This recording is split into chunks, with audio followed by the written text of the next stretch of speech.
নমস্কার, ভিল কিচেনে সবাইকে স্বাগত জানাই।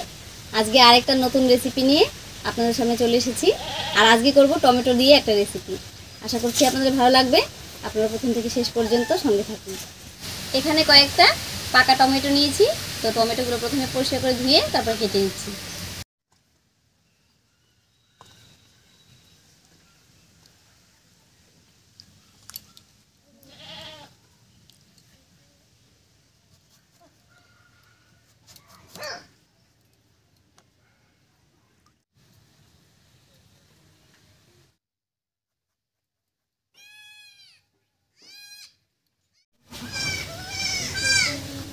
টমেটোগুলো সব কেটে নিলাম।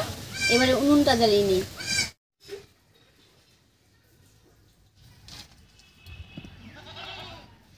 উনুন জ্বালিয়ে তাওয়া বসিয়ে দিয়েছি। এবার তাওয়ার মধ্যে ছোট বাটির এক বাটি জল দেব।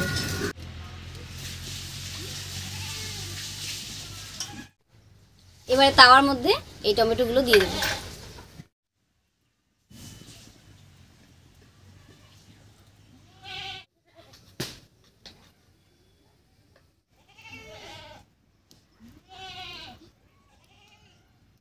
এর উপরেই দেব কয়েক কোয়া রসুন আর কয়েকটা কাঁচা লঙ্কা।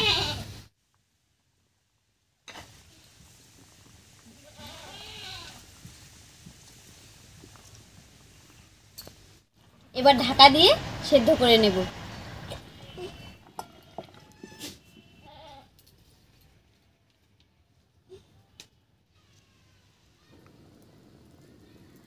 ৬-৭ মিনিট মতো ঢাকা দিয়ে সেদ্ধ করে নিয়েছি। এবারে ঢাকাটা তুলে নিচ্ছি।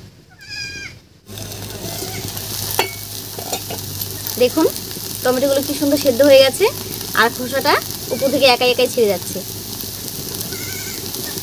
এবার নামিয়ে খোসাগুলো ছাড়িয়ে নিচ্ছি।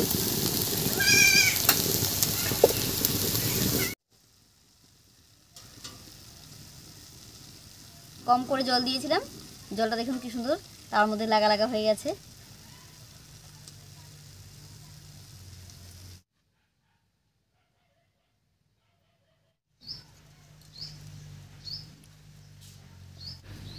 টমেটোর খোসাগুলো সব ছাড়িয়ে নিয়েছি। এবারে টমেটো, রসুন আর কাঁচা লঙ্কা এই একটা গ্লাস দিয়ে গালিয়ে নিচ্ছি।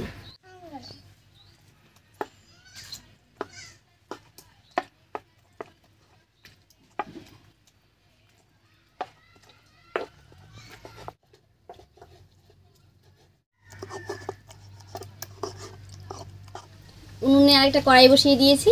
এবারে কড়াইতে দেবো সামান্য একটু সরষের তেল। তেল গরম হয়ে গেছে। তেলের মধ্যে দেবো 1/2 চামচ কালো জিরা আর 2টো শুকনো লঙ্কা।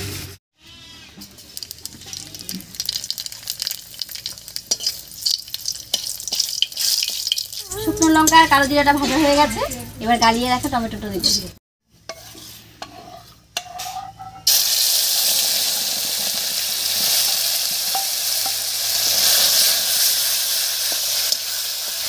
এর উপরেই দেবো স্বাদ মতো লবণ আর সামান্য একটু হলুদ।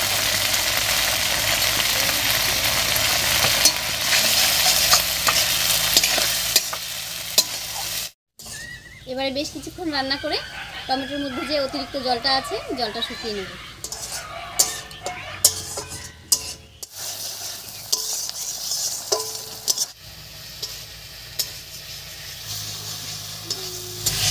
ঝাল ঝাল টমেটোর ভর্তা একদম রেডি হয়ে গেছে। এবার ধনেপাতা কুচি ছড়িয়ে একটু নাড়িয়ে নিয়ে নামিয়ে নিচ্ছি।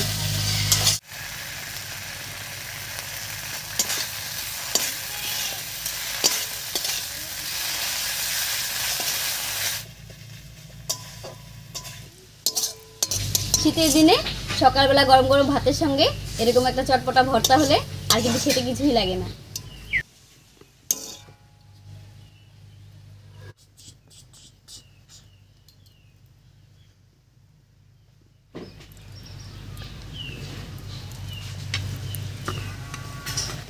কি সুন্দর ভাতের সঙ্গে মিলিয়ে যাচ্ছে।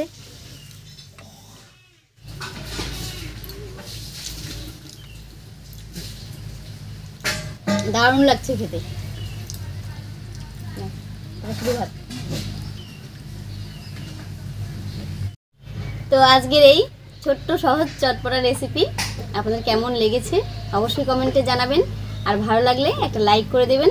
এবং চ্যানেলটিকে সাবস্ক্রাইব করে রাখবেন আরও সহজ রেসিপি দেখার জন্য। আজ এ পর্যন্তই, আবার কাল দেখা হচ্ছে নতুন কোনো রেসিপি নিয়ে।